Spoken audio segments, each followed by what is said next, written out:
Ashama akkam jirtan daawwattoota chaanaalii Urjii Miidiyaa nagaa keessanii jirtu hundi keessanii bakka jirtanitti nagaa isin jedhedha. Warra biyya alaas warra biyya keessa jirtanis nagaan isiniif haa baay'atu. Hara viidiyoo isinii qabadhee dhufeera. Baay'ee namatti tola jechuudha viidiyoon isaa. Yaa sagaleedhaan seeraa sagaleen isaa baay'ee iyya waan ta'eef akkuma beektan asirratti immoo sagalee gadhiisuun baay'ee rakkisaadha. ሰላም ጤና ይስጥልኝ ውድ ተመልካቾቼ እንዴት ናችሁ? ሰላም ብያለሁ። ሰላም ናችሁ ይብዛልኝ። እና የዛሬ ቪዲዮ ደግሞ በጣም ደስ ይላል ማለት ነው። ቦታው በጣም የሚያስደስት ቦታ ነው። በጣም ደስ ይላል። ግን ቪዲዮውን ዘግቻለሁ። የዘጋሁት ደግሞ ቪዲዮውን ድምጾች በጣም ይጫዋል። እሱ ደግሞ ያው ዩቲዩብ ስለማይፈልግ ለዛ ነው የዘጋሁት ማለት ነውና እኔ ከራሴ ከላይ ላውራ ብዬ ነውና እና ከሳሲን እንጀራ ጆሌ keenya akkuma asirratti argitan kun dhugarbachuuf jechuudha. Baay'ee nama hawwata jechuudha. Baay'ee nama hawwata. Baay'ee tokko nama hawwata. Waan baay'ee nama hawwatu bakki as keessatti argitan kun dhugaa biyyoonni hundumtuu as keessa jiran jechuudha. Akkasuma Itoophiyaan irra ni jira. Itoophiyaan Afrikaa jedhamin ni jira jechuudha. Dhugaa majammaraa kooti fi miidiyaan akkanatti ilaalee hin beeku jechuudha. Yeroo baay'ee iduun isaan gottutu osoo isaan wajjin deemu baay'een sooru jechuudha.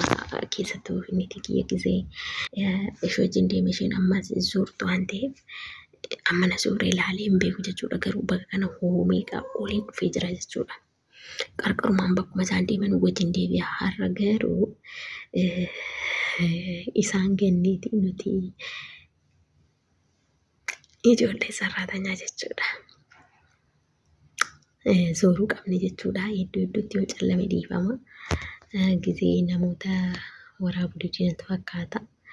Inni akkasas hin jedha baay'ee nama hawwata. Dhugaa rabbi dubbachuuf baay'ee tokko nama hawwata. Inni bakki kun jechuudha. Baay'ee namatti tolaan sinin jedha. Nama asnaan biyyoonni dhabame hin jiru kana keessa jechuudha. Bakka callametti dhiifama. Giseen irra dabarsuu yookaan araboota jiraatanii waan isaan immoo hin jaallanne kan irra dabarsa jechuudha. Viidiyoo yeroo waraabuu namoonni kan hin beektanii waan ta'eef saniif hin callame. Ana bakki kun akkatti nama hawwatu. Akkuma asirratti argitan tuni eeriyaatii jechuudha. Filiippiinidhaan wajjin jirti. Kan uffata jechaati jiran jechuudha. Ani duuba irra deemeetiin akkasitti viidiyoo waraabbadha jechuudha. Inni baay'ee nama hawwata. Dhugaa baay'ee nama asnaannaa jechuudha. Jechuun biyyoonni as keessatti hin barreeffamne baay'inaan hin agarre jechuudha. Inni lakka deemeerreen hin dadhabe jechuudha. Deemee fixuun dadhabe jechuudha biyyoota. Baay'inaan deemnerra garuu dhumuu hin dandeenye dhugaa rabbi. Bakka baay'ee nama hawwata jechuun nagaadha jechuun laslas kan jedhe jechuudha. Inni gara kaan agarte barahaa inatti fakkaataanii waan namtichi jechuun akkanatti hin bareechanii jechuun yoon keessa fataa nama godha jechuudha. Dhugaa rabbi dubbachuuf maaliif yeroonis waqtii gannaa yeroo qasqaasadha yeroo ho'u miti yeroo ho'u amma fakkeenyaaf keessa deddeemuun namatti hin tolu.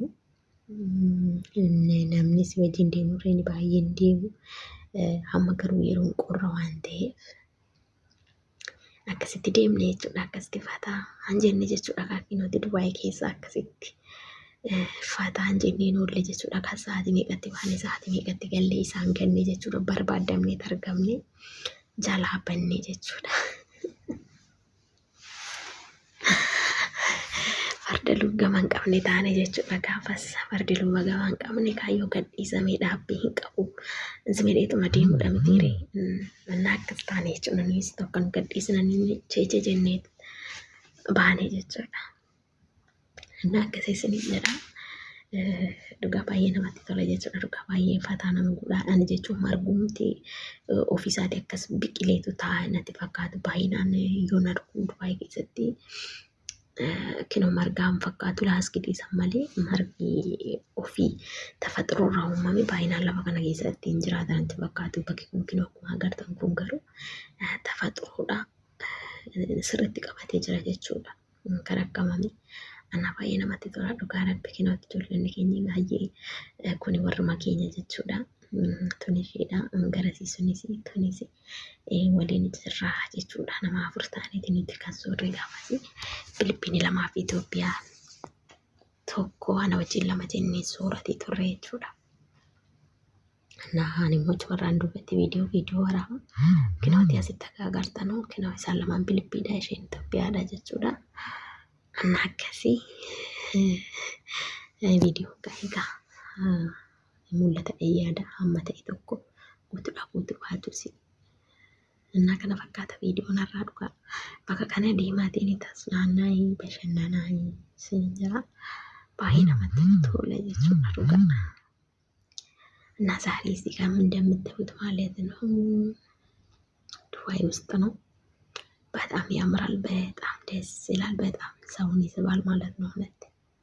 በጣም እኔ እንጃ ሁሌ ግን እወጣለሁ ይሄ ቦታ ስንቴ መጥቻለሁ፣ ግን እንደዛኛው ቀን ዞሬ እንደዚህ ቪዲዮ አልቀረጽኩም። ሌላ ጊዜ እነሱ ጋራ የሆነ የነሱ ዛምቤል ምናምን የነሱ ሻንጣ ሲጎትተው ቪዲዮ ለመቅዳት አይመቸኝም፣ ለመዞርም አይመቸኝም። በቃ ከነሱ ጋር እንደዚህ መንቀራፈፍ አይመቸኝም። እንደዛን ጊዜ ደስ አይለኝም። እኔ ፈታ ብዬ ለመቅረጽም ፈታ ብዬ ለመሄድም አይመቸኝም። ምንም አይሉም ቤተሰቦቼ፣ እርግጥ ጥሩ ናቸው፣ ምንም አይሉኝም። ግን እኔው ራሴ ደስ አይለኝም ሰው ከሌለ በቃ እንደዚህ ሌላ ሰራተኛ ካለ ግን ከነሱ ጋር ግን በቃ እንዱ ፈረስ ነው ይሁን ማለት ነው። ፈረስ አሁን ከተለቀቀ አያዝማ ደዛ ነው ይሁን የሚዛንቀም ማለት ነው።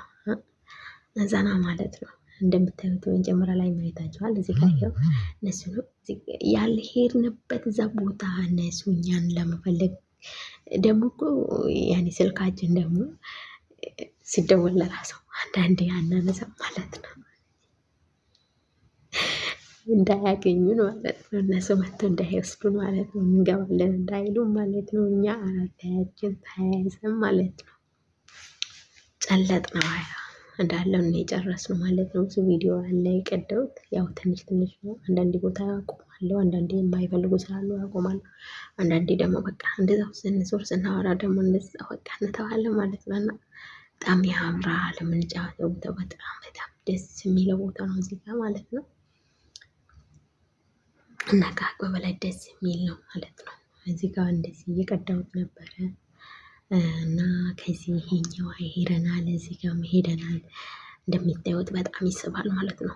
አይስብ እንግዲህ አንዳንድ ቀን እንደዚህ ወስዶን ፈታ ሲያደርጉ ማለት ነው። በቃ ደስ ይላል ማለት ነው። ሀገራችን ደስ እንደ ሀገራችን ወተን ዘና ሁሉ ቀን ኩሽና ሁሉ ቀን ያኔ ኩሽና ምግብ በቃ በዛው ስትይ በቃ የሆነ እንዴት ልበል እናቱ ነሽ በቃ የሆነ ልጅ ብዙ ልጅ ኑሮሽ እነሱ ቢዚ አድርገሽ ቤት ውስጥ ሁሉ የምትቀመጭ እንደዛ ነው። በቃ እንደዛ ነው የሚያስመስልሽ አራው ነገር ማለት እንደዚህ ወጣ አበለች ስትወጡ ግን እንዲሁ በቃ ዘና ብላችሁ ተመለሳላችሁ ማለት ነው። ያኔ ምንን ዘፈን ምናምን ሳይሆን በቃ እንደዚህ የሆነ ተፈጥሮ ነገር እንደዚህ አሰራሩ እንደዚህ ደስ ሲል ያምራል። በቃ እንደዚህ አይነት በደለዩ ወንዝ እንደዚህ ስናይ ነው ይናፍቀናል። ለምን የሀገራችን ወንዝ ለማየት ቅርብ ነው። ይሄን አላለ እኔ በስንት ጊዜ ነው ይሄን ውሃ የምናገኘው ማለት ነው። ማለት እንደዚህ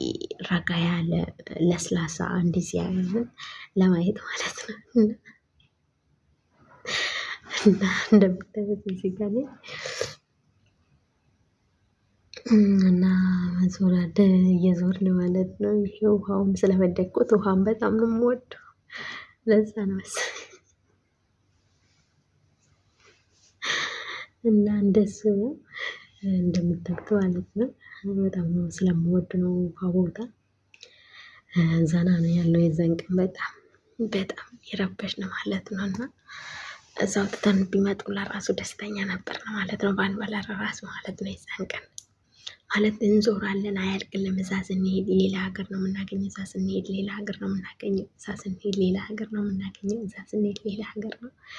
በቃ እውነት እንዲሁ ታውቃላችሁ። ፊሊፒኒው ደግሞ ይሄን አግኝቶ አይደለም ሌላ ጊዜ ለራሱ አንድ የት እንዳለችው እንዴት እንደፈጠሩት በቃ እነሱ ይሮጣሉ፣ እኔ ከስር እንደዛ እናነሳለን እንደዛው ስንሄድ እና በጣም ደስ ይላል። አንዳንዴ ፈታ jechuudha. ሄዳችሁ ሰዎች መነሳት ደስ እንዳላችሁ ነማቀው እና kana fakkaata ijoollee keenya viidiyoon kiyya har'aa kana fakkaata sagalee waan labseef dhiifama sagaleen waan iyyasan ta'eef fataa akkattiin jettanii isinillee fataa akkattiin jettanu akkuma argitan bakka kanatti baay'ee namatti tola bakki kun sirbatu jira qaamsiin malee sirbiin jira jechuudha. እና akkas kana fakkaata nagaannaa tura haga viidiyoo biraatiin walitti deebinutti nagaannaa tura isin jira kina akkuma argitan ati jirtan kana bakki kun sirbaniis isa wanti uffatee aan sirbus jira waa baay'eetu jira jechuudha asitti wanta isin kofalchiisu jira kina hunduu namicha hojii suuraa ka'uu fuulata akkuma argitan jechuudha namichi shaangulleetti fakkaatu sun jira jechuudha. Inna viidiyoon kiyya kanarratti dhuma waan dhaggeeffatanii galatoomee like subscribe gochuu hin dagatiin isiniin jedha.